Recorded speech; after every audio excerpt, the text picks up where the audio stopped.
Assalamualaikum and a very good day to all my panels. I am Fatina Anisa Nur Hasni, representing my panel project entitled An Assessment on the Economic Impact of Manufacturing Sector on Economic Growth in Selected Manufacturing Process Industries in Malaysia before and during COVID-19 pandemic.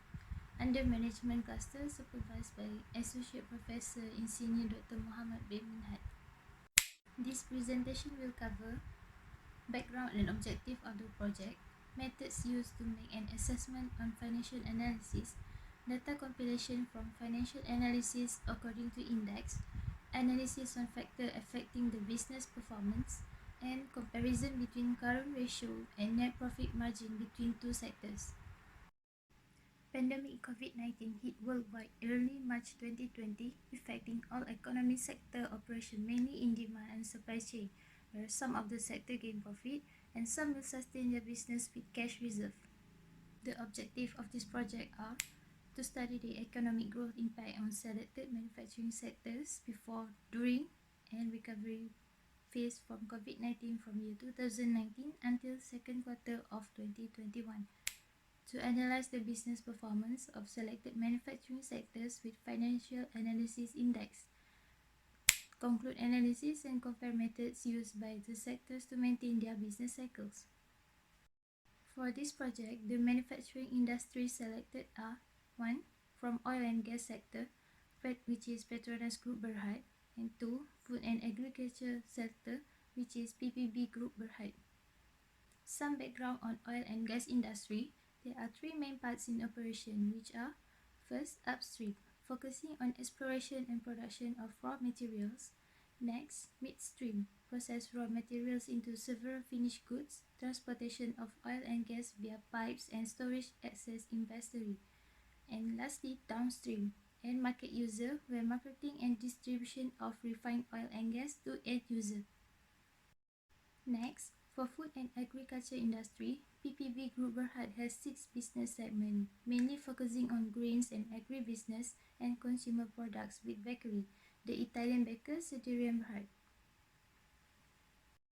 Next, we need to identify the methods used for financial assessment. There are 2 types of analysis that can be made, which are: first, liquidity ratio.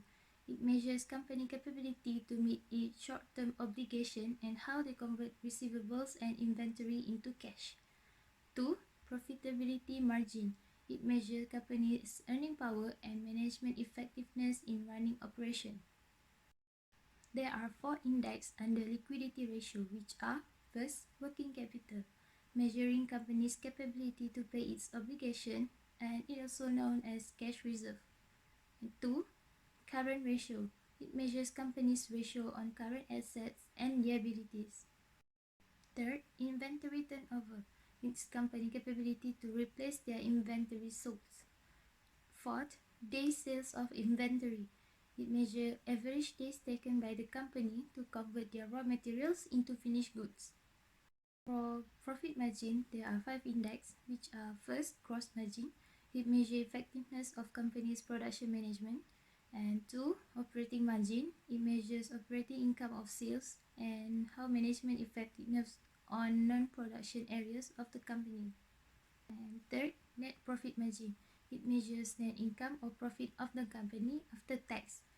4th, return on assets. It measures management's capability to turn assets into a profit. And 5th, return of investment. It measures returns of investment invested to the company by the shareholders. To get the data for this assessment, there are several resources, which are: first, interim report by quarterly. This is to monitor the performance in detail, usually for liquidity ratio, and can also be used to profit margin. And 2, annually report. This is usually need to conclude business performance by the end of the year, suitable to use to monitor profit margin. And 3rd, press release. Statement from the company about statement every quarter containing list of upcoming projects, new exploration and downstream activities. Moving on to objective financial analysis on selected manufacturing industry, we will analyze from liquidity ratio and relate to profit margin by quarterly. We start with oil and gas industry. From the data, it shows the company has excess working capital which can be used as cash reserve or reinvested to the company upstream projects, and can be seen from the current ratio they have double current assets to turn into inventory. Inventory turnover recorded marginally stable till the end of 2019 and which peaked at fourth quarter, showing the company is actively in midterm and upstream project activities. This can be shown in days sales of inventory, where it requires only less than 100 days for the company to turn their current assets and inventory into finished goods. As a result, it shows the company has recorded a stable gross profit from all operations in 2019. Petronas recorded higher operating margin in the first quarter with active upstream project for new exploration to a new block and new gas development project in Sarawak. With more upstream projects by the end of the year causes low operating margin and net profit for the year 2019, thus affecting return on assets and return of investment. Midstream activities are lower by usual, however still producing in optimum quantity. In year 2020, the company recorded lower working capital on the first quarter and its current ratio. This indicates normal midstream and downstream activities. Inventory turnover recorded 4 times with approximation 85 days for the company to replace its current inventory sold into a new finished goods. However, for second quarter, Petronas Group recorded higher working capital and showing it has triple current assets.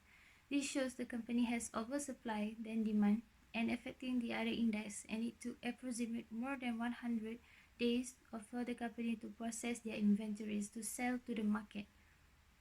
Gross profit margin record slowly declined along with the operating margin and net profit margin. This is mainly due to less midstream and downstream activities due to restriction movement ruled by the government causes slow business cycle in Malaysia. This disturbed supply chain cycle among businesses and low commodity prices happen. Thus, record low on return on assets and return of investment. However, upstream projects are slowly back to normal by the third quarter with lower midstream production. 2021 is expected as a recovery phase where Malaysia is slowly back to normal routine. More economic sector has been opened back with a strict standard operating procedure. Oil and gas industry has seen a light after a dark, where Petronas Group has recorded a growth in their upstream project where more exploration has been done, causes more midstream activities. Companies that slowly recover where the working capital grew from first quarter to second quarter as shown in current ratio. Inventory turnover recorded nearly 4 times full with less than 100 days for the upstream and midstream activities to produce new inventories by quarter. This then reflects to the profit margin where gross profit are increased as well as operating margin showing midstream activities are fully operated with maximum operation. Return on asset and investment recorded a stable increase over the quarter.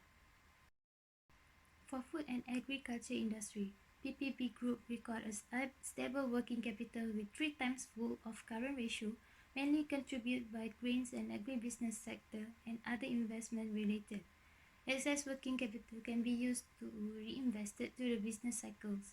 Inventory turnover recorded a stable increase until the fourth quarter, showing stable demand from the market. As the agribusiness is related to all producing flour, animal products and livestock that has been producing all this, the day sales of inventory are recorded stable with approximate more than 250 days of inventories that can be turned into sold. For year 2020, this sector recorded a stable 3 times full of current assets, indicates they have excess working capital due to a higher upstream, midstream and downstream activities. This indicates higher production due to high demand from market. This continued for the year 2021, where working capital recorded the highest on the first quarter with 3 times full, showing it has enough supply to be sold to market. Based on liquidity ratio analysis from 2019 until 2021, it shows the food and agriculture industry received the highest demand from the market due to disruption of international supply chain, forces business operation to find another supplies within Malaysia, resulting almost triple times operating margin, showing the industry is fully operated with return on assets increased from year 2019 to 2020 at 62% and attract more investors to invest in this sector. Next, we will compare the performance of both industries by year. In 2019, it can be seen the food and agriculture has received more demand and have constant supply chain from their own business. However, the oil and gas industry need to depend on upstream and downstream activities to ensure the supply and sales of the inventories. In year 2019, it recorded a fall at the fourth quarter due to low downstream activities. For the year 2020, food and agriculture industry showed a stable rise from the first quarter until fourth quarter, indicates they have received more demand from market and maximized their operation both in grains and consumer product with bakery. Meanwhile, for oil and gas industry, record a sharp rise in the second quarters at 3.05 from 1, indicates the assets has not been used to generate inventories or sales, and aided by lower downstream activities due to low demand from market.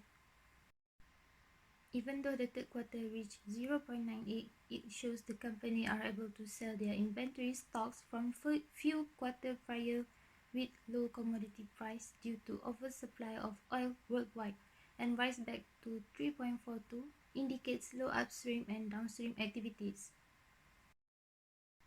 For year 2021, when business are back to normal, the supply chains are no longer disrupted, causes more trading activities. For food and agriculture, there are decrease in current ratio in the second quarter shows less in production from consumer product segment. Meanwhile, for oil and gas industry shows a stable current ratio of their current assets, which indicates upstream activities which involving project and new exploration of natural gas. With the users are coming back to normal life, the demand for transportation and more sectors are high on oil and gas. Lastly, the net profit margin shows the net profit gain or loss by the industry before an impact of COVID-19.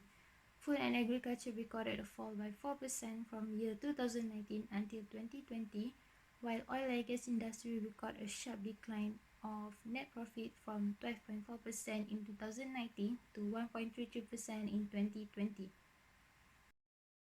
From this case study, we can conclude that supply and demand from market are depending on real-time situation and always need to forecast for new quarter to prevent from any unnecessary expenses on upstream activities or oversupply, which may cause lower in commodity price. 2. Higher demand may cause higher operation to fulfill customer demand, which increase commodity price. And lastly, for liquidity ratio, higher current ratio indicates increase in current assets, lower inventory turnover, and lower days sales of inventory. This is due to restricted budget allocated for upstream activities and limiting midstream activities. That concludes all about my case study. Thank you for your time and have a good day.